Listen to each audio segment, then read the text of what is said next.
নমস্কার।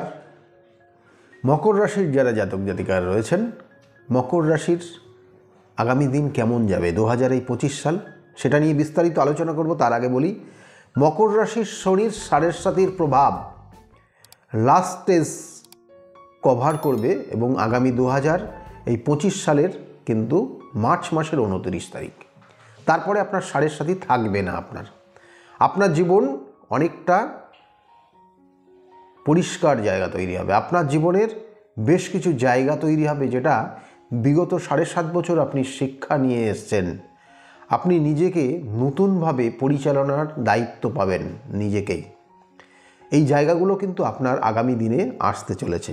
মকর রাশির কিছু কিছু সুযোগ সুবিধা আসবে, যে সুযোগ সুবিধা আগামী বছরগুলো আপনার এই জীবনকে আগিয়ে নিয়ে যাবে।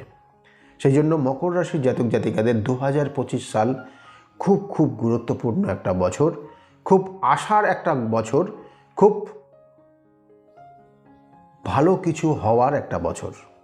এবং এই মকর রাশির জাতক জাতিকাদের সেই জন্য বলবো যে মকর রাশির জাতক জাতিকাদের 2025 সাল যারা কর্ম পাচ্ছিলেন না, যাদের কর্মচ্যুত হয়েছে, যাদের বিভিন্ন ক্ষেত্রে মানসিক দুর্দশার মধ্যে গেছেন, মানুষ আপনাকে ভুল বুঝেছে, সেই জায়গাগুলো কিন্তু রিকভারি অবশ্যই হবে 2025 সাল।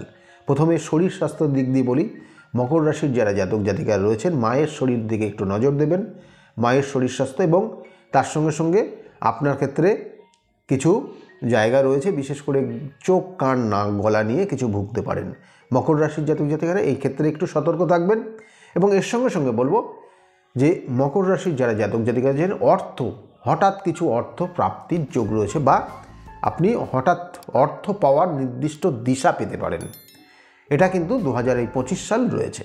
2025 সালে যারা চাকরি করছিলেন, কর্মক্ষেত্রের পরিবর্তন যেগুলো বিগত দিনে হয়েছে, আবার যদি পরিবর্তন হয় তাহলে প্রমোশন হবে আপনার। এবং এর সঙ্গে সঙ্গে আপনি অনেক কিছু দায়িত্বভার পেয়ে যাবেন। তার সঙ্গে সঙ্গে স্যালারি ইনক্রিমেন্ট অবশ্যই 2025 সাল আপনার জন্য রয়েছে। মকর রাশির জাতক জাতিকাদের ক্ষেত্রে আর যে জায়গাটা রয়েছে, যারা ব্যবসা করছিলেন, ব্যবসার ক্ষেত্রেও বলবো বছরের প্রথম থেকেই শুরু হবে, ভালো জায়গা পাবেন। মকর রাশির ব্যবসা বাণিজ্যের জায়গা নো ডাউট খুব ভালো হবে, কিন্তু এডুকেটেড পারসন আপনার ক্ষেত্রে জীবনের শত্রুতা নিয়ে আসতে পারে। সেই শত্রুদের থেকে নিজেকে রক্ষা করার চেষ্টা করবেন, সতর্ক থাকার চেষ্টা করবেন, আইনি সমস্যার মধ্যে না যাওয়ার চেষ্টা করবেন। 2025 সাল ভালো থাকতে পারবেন। মকর রাশির জাতক জাতিকাদের ক্ষেত্রে বলবো যে যারা স্টুডেন্ট রয়েছে, অবশ্যই তাদের ক্ষেত্রে হায়ার স্টাডির যোগ রয়েছে। হায়ার স্টাডির ক্ষেত্রে কিন্তু মকর রাশির জাতক জাতিকাদের খুব পাওয়ারফুল একটা কানেকশান পাবে, এবং এই কানেকশান তাদের জীবনকে কিন্তু অনেক কিছু পরিবর্তন করবে। মকর রাশির জাতক জাতিকাদের ক্ষেত্রে আর একটা জায়গা বিশেষ করে রয়েছে, এটা খুব গুরুত্বপূর্ণ, যেটা যে খুব বিদেশ পর্যন্ত আপনি যেতে পারেন, এবং বিদেশে গিয়েও কিন্তু আপনার স্টাডি, আপনার পড়াশোনা যেমন করবেন, তার সঙ্গে সঙ্গে কোনো কর্মযোগও তৈরি হয়ে যাবে। তাহলে এটা মকর রাশির জাতক জাতিকাদের রয়েছে। কোনো ইলেকট্রনিক ডিভাইস বা এই ধরনের কোনো কিছুর সঙ্গে যারা যুক্ত রয়েছেন, তাদের ক্ষেত্রে কিন্তু আগামী দিনে যথেষ্ট গুরুত্বপূর্ণ সময় আসতে চলেছে 2025 সাল। সেটার কিন্তু একটা কানেকশান রয়েছে। এই 2025 সাল মকর রাশির জাতক জাতিকাদের দাম্পত্য জীবনের ক্ষেত্রে বলবো কয়েকটা জায়গা খুব সতর্ক থাকবেন। একটু ভুল বোঝাবুঝির জায়গা থেকেই যাবে। যাদের কিন্তু ডিভোর্সের কেস চলছে, তাদের ক্ষেত্রেও কিন্তু একটা সময় আসবে, সেটা উইথড্র হতেও পারে।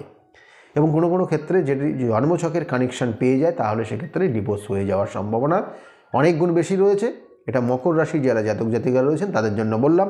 মকর রাশির জাতক জাতিকাদের সম্পত্তি কেনার যোগ বছরের প্রথমের দিকেই রয়েছে, এবং জুন মাস পর্যন্ত সম্পত্তি কেনার যোগ, বাড়িতে কোনো শুভ অনুষ্ঠানের যোগ, এবং বাড়িতে কোনো নতুন অতিথি আসার যোগ রয়েছে। অর্থাৎ সন্তান নেওয়ার ক্ষেত্রেও কিন্তু মকর রাশির জাতক জাতিকাদের আগামী 2025 সাল খুব গুরুত্বপূর্ণ সাল, এবং এই সালে কিন্তু সন্তান নিতে পারেন।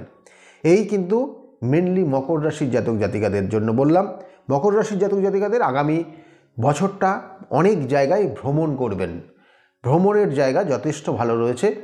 মকর রাশির জাতক জাতিকাদের ক্ষেত্রে বলবো যে হঠাৎ কিছু অর্থ পাওয়ার কারণে আপনি বেশ কিছু আপনার লাইফস্টাইল পরিবর্তন করতে পারেন, সেটার একটা যোগ রয়েছে। কিন্তু আমি বলবো যে সতর্কভাবে চলবেন, কারণ বিগত দিনের 7.5 বছর আপনার অনেক শিক্ষা দিয়ে গেছে। সেক্ষেত্রে সেই জায়গা থেকে আপনি কিন্তু না বেরোনোর চেষ্টা করবেন, বুঝে সুঝে আপনি সেইভাবে চলুন, ভালো থাকতে পারবেন। মকর রাশির জাতক জাতিকাদের বলবো যে হনুমান চল্লিশা পাঠ করবেন 2025 সাল, তাতে আপনার অনেক কিছুর পরিবর্তন হবে। আর যারা শিবের অভিষেক করছেন তাদের ক্ষেত্রে বলবো, যারা শিবের পুজো করেন, শিবের অভিষেক করেন, তাদের ক্ষেত্রে ওইটাকেই কন্টিনিউ করে যেতে বলবো। 2025 সাল আপনার ক্ষেত্রে খুব ভালো সময় আসছে, ভালো সময় আসবে এবং অনেক কিছু পরিবর্তন আপনি লক্ষ্য করতে পারবেন। এই জায়গাটা যেন কন্টিনিউ চলে, এই শুভকামনা রইল। এবং তার সঙ্গে সঙ্গে বলবো যে জন্মছকের বিভিন্ন কানেকশান, শুভত্ব জায়গা থাকে, কিন্তু আমরা সেই জায়গাগুলো পাই না, কারণ আপনাদের জন্মছক বা দশা, অন্তর্দশা, প্রত্যন্তর্দশা, সূক্ষ্ম দশা আমাদের ক্ষেত্রে কোনো সময় ডিস্টার্ব জায়গা নিয়ে যায়, অশুভ কানেকশান তৈরি করে, এবং তার জন্য আপনার যেটা হওয়া জিনিস সেটার ক্ষেত্রে বাধা হচ্ছে। সেটা বিবাহ হতে পারে, কর্ম হতে পারে, সন্তানের ক্ষেত্র হতে পারে, আপনার ক্ষেত্রে পড়াশোনার জায়গা হতে পারে, কেরিয়ারের জায়গা হতে পারে। তাহলে সেই বাধা কেন হচ্ছে, কোন কারণে হচ্ছে, কোন গ্রহের কারণে হচ্ছে?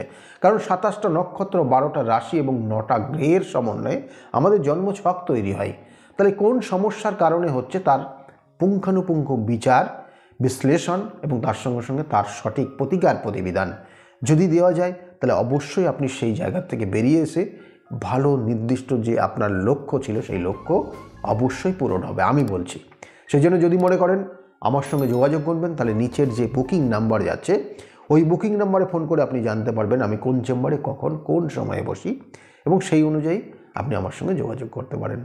সকলে ভালো থাকবেন। আর আজকে যে আলোচনা করলাম যদি ভালো লাগে তাহলে অবশ্যই লাইক এবং শেয়ার করতে বলবেন না। আগামী দিনগুলো প্রত্যেকের খুব ভালো হোক, শুভ হোক। 2025 খুব আনন্দে কাটান, এই শুভকামনা রইল। নমস্কার।